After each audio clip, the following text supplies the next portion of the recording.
So the story of Stanford and Silicon Valley is really embedded in this cycle of students, faculty, and companies in local industry all working together to make this magic happen.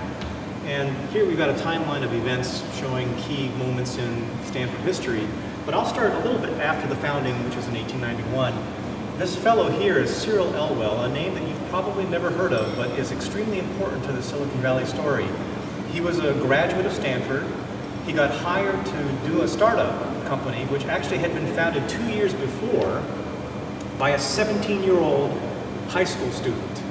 It was the first wireless company founded in the Silicon Valley area.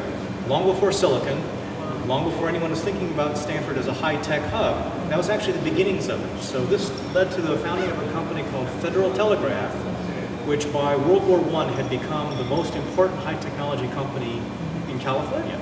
And it was all done here in Palo Alto, and all involved Stanford faculty and students all working together to make that happen. That's the very first time that I can discover in the history of Silicon Valley where this ingredient of a very brilliant young entrepreneur, Stanford faculty, and money from risk-taking individuals all came together to form what later became a model, a standard way of doing things in Silicon Valley. The first one of these occurs before World War I with the founding of Federal Telegraph. That 17-year-old high school student sadly died in the aftermath of the great San Francisco earthquake in 1906, which is why this Stanford graduate had to come in and take his place and take the company to the next level. All throughout here are very famous people. We'll just kind of skip ahead. Dave Packard and his good friend Bill Hewlett famously founded a company that lives on today as HP and Keysight. They were students of Fred Terman, who was a professor here. Fred Terman's father, by the way, invented the IQ test. And so Fred Terman was very, very disciplined. He wrote 1 page of a book every day, which is why he could crank out so many books. I can't do that. I don't know many faculty who can, but Fred Terman could. And he thought it was unfortunate that many graduates of this school had to go back east to get a job in New York or other places like that. And he felt that was just wrong. We wanted to keep the talent we trained here and keep this virtuous cycle going. So if there's one man who deserves the most credit for creating and sustaining that model of innovation, it's really Fred Terman. He's the one who said, we want our graduates to stay here.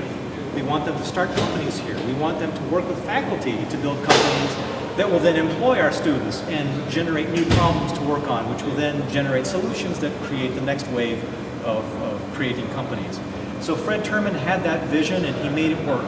And after World War II, he worked tirelessly to build up exactly that. So the Silicon Valley that we know today is really the model that he envisioned around World War II. So we thank Fred Terman for all the things that happened. And here are some other moments in history that just show various faculty doing great technical things. And so I won't bore your audience with those things, just simply show that the seeds that were planted way back around as early as 1908 took all this time to build up to the present that we see.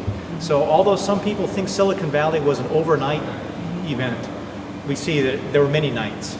And Silicon Valley had ups and downs, and it's recreated itself several times.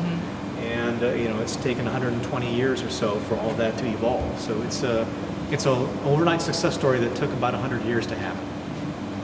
Well, that's a very broad question. I get asked that question a lot. And the best answer I've been able to come up with is that it's really a result of something that happened even before Stanford got founded.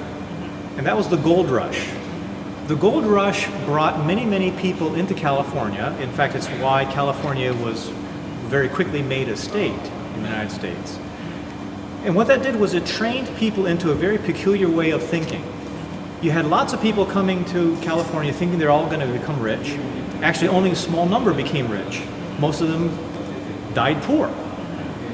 But everyone had an equal chance at becoming rich, and that was the key. So everyone dreamed of getting wealthy, only a small number were going to get lucky enough to get wealthy. And so that trained people into a certain risk-taking way. Because, well, somebody's going to get rich, it might as well be me, so let's give it a try. And if you fail, you try it again. You dig for gold here, don't have success, you pick pick up stakes, you move your tent over there and try digging in some other place, and maybe now your luck will change. It also created a wealthy class of people who had gotten rich by luck. They would like to think they got it by being smart, but they were also very lucky, and the honest ones recognized that. And they were willing to risk that money on another person's risk-taking, that they might get lucky and multiply their investment by some large factor.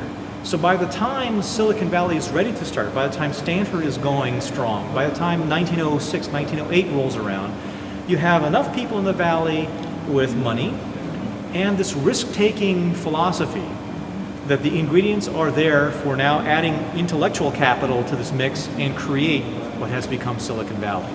And so we're actually surviving on 150-year-old psychology.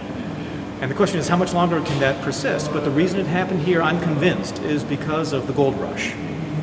The early entrepreneurs that funded Federal Telegraph included Chinese immigrants who had saved money during the gold rush from running laundries and and cleaning tools.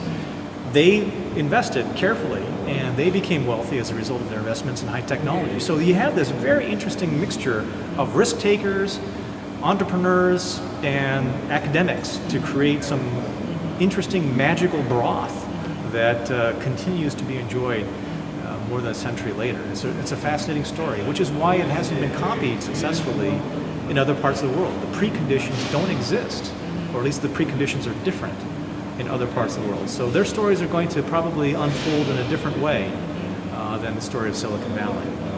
So that's the reason why this place is different. It just started off different.